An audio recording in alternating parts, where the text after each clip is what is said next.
You there, Chris? Yeah. All right, so we're adding this part of the podcast in after the fact. I realized after we'd finished, I was driving around, that we'd forgotten to talk about the most important thing that happened last night. Depending on how you look at it, either the highlight or the low light of the evening. Yeah, and I'm going to be pretty serious about this because this could be the first time in podcast history that I get a little serious. But we're talking about what happened at halftime, where I think a few students, frankly, brought shame to their schools with the way they behaved. Right. And do you know if these were just Stars Mill students or were they? It was 2 McIntosh and 2 Stars Mill, so they were competing for the pride of their school. For the pride of their schools, for bragging rights, presumably, and they did a 4-way free throw shooting contest. I think each guy got 1 minute to shoot free throws. Something like that, yeah. Yeah, had a rebounder and everything, so they were able to get them off pretty fast. All 4, this was the worst. Like, the only thing I could do was bury my head in my hands and try and sort of feel sad for this great land that we live in. Because this was the worst shooting I've ever seen. And even worse, they ended it in a 4-way tie where they all made 3 free throws. I think it was even worse because I thought it was the 2 guys for Stars Mill, their total was added together, and then the 2 guys from McIntosh added together, and it just ended up in an embarrassing tie. I think I was trying to keep track. I think they all made exactly 3 free throws each. And, I mean, they probably each got off like 25 or 30 free throws. Right. So, it was astonishing and terrible. I think you would have a higher percentage shooting in one of those carnival games at Six Flags. And those hoops are rigged. Yeah, and I don't remember where I heard this phrase, but it's an old-timey phrase, and it's something like ending a game in a tie is like kissing your sister. And I have no idea. Yeah, I have no idea what that is. That Bear Bryant? Okay. Yeah. I have no idea what that means, but it's bad. Obviously, you're not supposed to do it, and so I just want to say now directly to the administration of these schools, you may need to expel these kids. Yeah, they didn't do a lot for school pride. Exactly. I think there's got to be some clause about conduct unbecoming or bringing great shame to your family and to your community. There needs to be a disciplinary tribunal. Yeah, I know that corporal punishment is out of style these days, but I don't know what else to do here. So I hope something is done. And I felt like we would be neglecting our duties as podcasters and journalists if we didn't talk about this. Right. Yeah, you needed to get that off your chest. Yeah, it would have plagued me if I didn't get this in the podcast. So, I hope those kids, nobody knows their name, or somehow they were able to maintain anonymity, which seems unlikely since they were in the middle of a stadium full of people. But we don't know their names, so we don't know their names. We won't directly shame them, and we wouldn't anyway. Anyway, I think that's enough. I think I've said what I need to say, and I feel a lot better. Well said. Well said. Hey, this is Fayette Sports Podcast. I'm Josh Aikman. And it's Chris Dunn with the Fayette County News. I thought you weren't going to come in there for a second. I zoned out for a minute. Okay. It's lunchtime. Yeah, it is lunchtime. We went... damn it. This is the second basketball game I've covered this year. Last night it was the Battle of the Bubble. Yeah, so the 2 games you've seen so far, the boys' games have not disappointed. No, they were both good games. This one was good from start to finish. That Fayette Sandy Creek game took a minute to get going, but this is a really good game, and the energy, the crowd's always good with Stars Mill, McIntosh when they play. I made some notes, notes that are all over the place about the game, so I was just going to go through them. Do you want to sort of set up? Yeah, do you want to touch on the girls' game first? Yeah, of course. You do that. I came in in the second half of the girls' game. Yeah, because there was some traffic, and not just to get to the game, but yeah. Yeah, there was something going on 74. I don't know what was up. But one of my favorite parts about the Battle of the Bubble is the crowd, which you talked about, is so awesome. But what I love is they show up for the girls' game too. And so, I mean, you've got like a deep playoff game type atmosphere for these, and some of the players really feed off of it. And McIntosh girls, they're off to a really, really good start to the season. They beat Stars Mill 46-37 to run their record to 6-1. McIntosh looked really good in the first half, especially from the 3-point line. Delaney Rotolo in the first half alone had 6 3-pointers. So that was the key to that game, was really jumping out to lead. I know Coach Dowse from McIntosh was overall not pleased with the way his team played. In particular in the second half, Stars Mill's a good team, got some pretty balanced team, a lot of new starters. They're still kind of finding their way without Ali Jones from last year, who was really good. But Stars Mill really pushed them in the second half. Could have been a blowout game. Instead, they made a real good game of it. McIntosh ended up winning 46-37, but it was a pretty good game. And you got to see Stars Mill kind of make the charge there in the second half. What was let's see, what was her? I think it was number 24.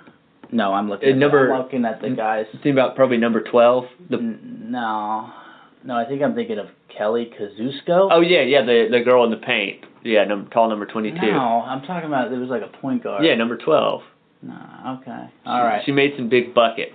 Yeah, she looked good. Yeah, Alyssa Angelo. I think she's Stars Mill, right? Yeah, and I think she's a sophomore, if I remember right.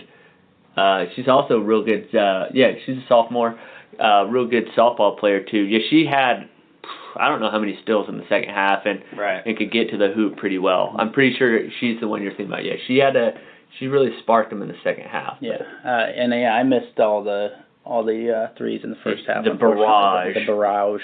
But yeah, it was a good game. McIntosh and Stars Mill, they never disappoint on the girls' side. I know Coach Dowse had sent me over some stats before the game. I think, if I remember right, over the last 10 years, this. Let me pull that up. You talk amongst yourselves for a minute. He sent me the stats coming into the game. How well McIntosh has done in the rivalry. Do you want me to talk amongst myself, or are you asking the Well, audience? I'm going to have it in just a second. Well, so that would over the last 10 years, that would put McIntosh girls leading the series 18-4. Wow. So they always get up for that matchup, and this year was no different. Yeah. Yeah, I wish I'd seen that barrage in the first half. But well, you'll get a chance to see them again. They play again later in the year at McIntosh. Coach Dowse has been there a long time, right? Yeah, he's been there for a long time. He did take 1 year away and then came back. Seems like he's a pretty good coach. Yeah. I mean, I covered them a little bit back when I was at the paper. That's one thing. It doesn't really matter. He'll tell you, too, it doesn't even matter necessarily who the players are. If they buy into the system, they're going to be successful. And all it's about the totally system. true. He's like the Phil Jackson of Fayette County High School basketball. Yeah, absolutely. They're always going to give you a fight. So you want to talk about the boys' game? Yes, like I said, I made a bunch of random notes about. I tend to just focus on individual players as opposed to what was going on in the game. Do you want to talk generally about? Yeah, we can talk. We can just kind of go over the game as a whole and then dig into some of the specifics. It ended up being Stars Mill won 66-61, and I know that one felt real good for Stars Mill after the last few years of playing that unbelievable class of McIntosh players to get back on top in the rivalry. And Stars Mill had a pretty healthy lead for much of the game, and McIntosh was able to turn it on late and make a game of it. But credit to Stars Mill, they took all the punches and held on for that one. McIntosh came out like crazy in the second half and managed to come back. It was pretty impressive. but with how much energy they were expending to get the ball and to really pressure the ball, and got a lot of steals and stuff. Yeah, and if we have the technology for it, we might be able to at some point here splice in talking to Hutchins after the game, Coach Hutchins from Stars Mill, who always does such a good job. But talking to him after the game, you could tell how much energy and emotion went into it. Like he sounded like he could have collapsed at any moment. Well, we have the technology. We lack the skill, the expertise. Particularly, I'm talking about myself. Yeah, but if it kind of shows you how much the win meant to Stars Mill. As soon as that buzzer went off, coach and players all swarmed and jumped into the student section to celebrate with them. And Hutchins joked that he probably tore his ACL doing it. Yeah, I dipped out with like a minute left because I assumed they were going to win, and I wanted to get out before the rest of the crowd, get out of the parking lot. It took about 15 minutes to get onto the main road. It was nuts. I was super happy with my decision there, but I missed the celebration. Mm-hmm. I don't know, the notes I made in the first half, Stars Mill's got a lot of tall players. Yeah. McIntosh, I thought, struggled to protect the rim. They don't seem to have anybody really that is super skilled at that. Yeah, and that's definitely the change of pace for them, because last couple of years, they had Deshaun Lowry and Chase Walter, who could protect it as well as anybody. Yeah. And Stars Mill's got a couple versatile guys that can play in the paint or jump out to the outside. So they were. I really thought they were the better team in the first half, but McIntosh really stormed back. But anyway, let's see. What were some of the notes I made? Number 11 for McIntosh. Cole Gunther. Cole Gunther was an interesting player. I compared him to Chris Blaps Porzingis in the NBA. He's kind of like he's a tall kid, but he long and lean, skilled. I'm not sure why he didn't get the ball more. I don't know. He made some nice plays and some nice shots and stuff. Let's see. I'm just going to go down the notes I made about the players. Number 24, Stars Mill. I assume he led this game in scoring. Yeah, he had 20 points. Zach Pina, he was awesome and fearless. And he's a 3-year starter, and so I've seen a lot of Zach Pina, and he's always been good, but his shot looks a lot better this year, falling with consistency. He was hitting all his shots. He was defending. McIntosh point guards seemed to be able to handle the ball, but they weren't really getting anywhere when he was guarding them. Yeah, and Pina's really good at creating for his teammates too. Yeah, he was. Yeah, he had some great passes. He was all around, pretty much dominated this game. Yeah. Very, very underrated statewide, but people around the county know Pina is awesome. Stars Mill Nick Carley was cool. Kind of like he's one of those guys that you would call a ball mover. Yeah. Yeah, like he put him out on the perimeter, and he always made the right play. So. And he hit some really big shots too. Yeah, he hit a couple big shots, and he had that really awesome full court assist late in the game, which was pretty much put it away in some ways. Looked like he was a center fielder throwing somebody out at home plate. It was beautiful. It was sort of like those passes Kevin Love always made in college. Long outlet pass. Mm-hmm. But it was an outlet pass out of a timeout like that from out of bounds. It was cool. Yeah. Let's see. Number 22 for McIntosh was pretty awesome. Super skilled. Yeah. Like he played like a big man, but he's obviously super skilled. He made some really good passes. Yeah, Joseph Cummings, and he's new to the team.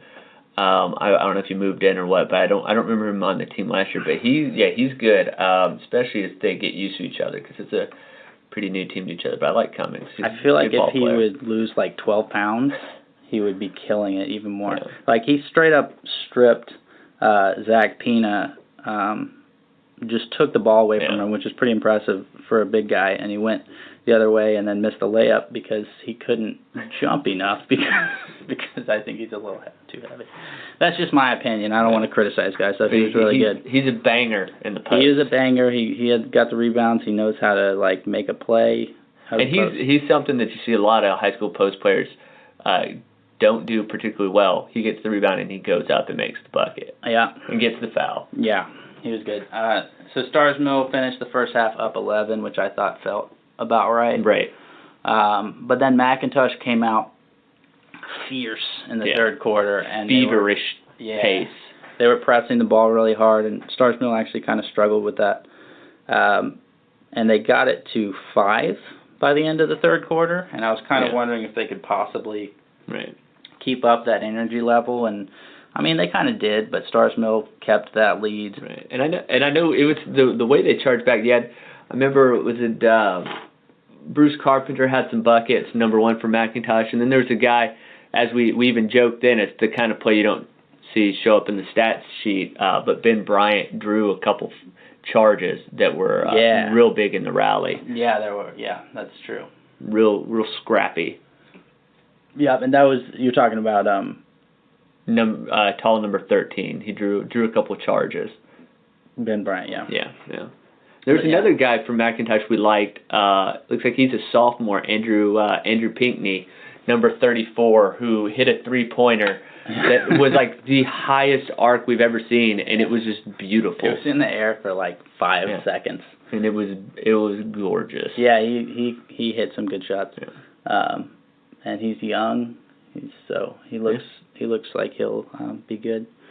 And then Stars Mill kind of struggled with all the ball pressure. They really rely on 24, who's awesome, Pina, but they didn't really have anybody else that could create their own shot, which is, I think, typical of high school and players. I think part of it was the McIntosh's plan seemed to be that they weren't going to let Nate Allison beat him, who's the sophomore forward, who I think against Noonan had scored 23 points, and I think maybe McIntosh had decided that that was the guy they were going to lock in on, and so Allison didn't do much, but Pina got 20, and then Drew Hudson, the junior forward, he had a pretty big night inside and out. So it's kind of one of those, Stars Mill, you can take Allison out, but we've got the weapons to get you. Stars Mill was getting a lot of easy looks inside. I think McIntosh, for whatever reason, they just weren't tall enough to protect the rim that well. And then the exciting thing, if you're a Stars Mill fan, is you look at the roster,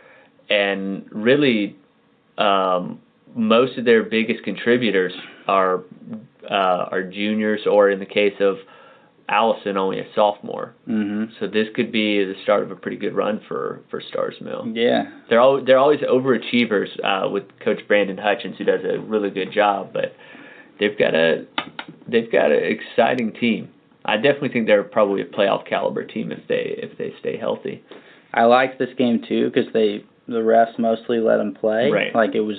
And it's the direct opposite of that Fayette County Sandy Creek game. Oh, yeah. Which was a nightmare with all the fouls they called. Yeah, was it 18 first quarter fouls back in that game? That was so annoying. Yeah. This one was way better. This was a really good game from beginning to end. Yeah.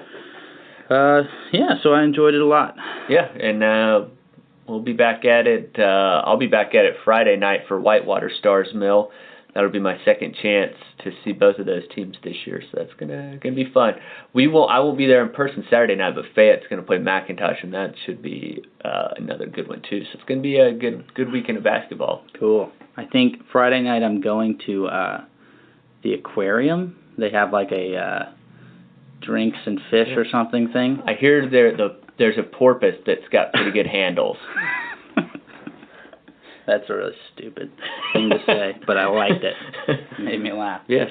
So I guess we'll probably maybe do another one of these on Monday, another short basketball-centric one. Yeah, we're kind of mixing it up because since football they played once a week, it made sense to do it once a week on Monday, but I think we're going to mix it up. In part because when I go to a game, I need to do the podcast quickly because my memory's terrible. Well, it's fresh. Yeah, I'll just forget everything in about 3 days.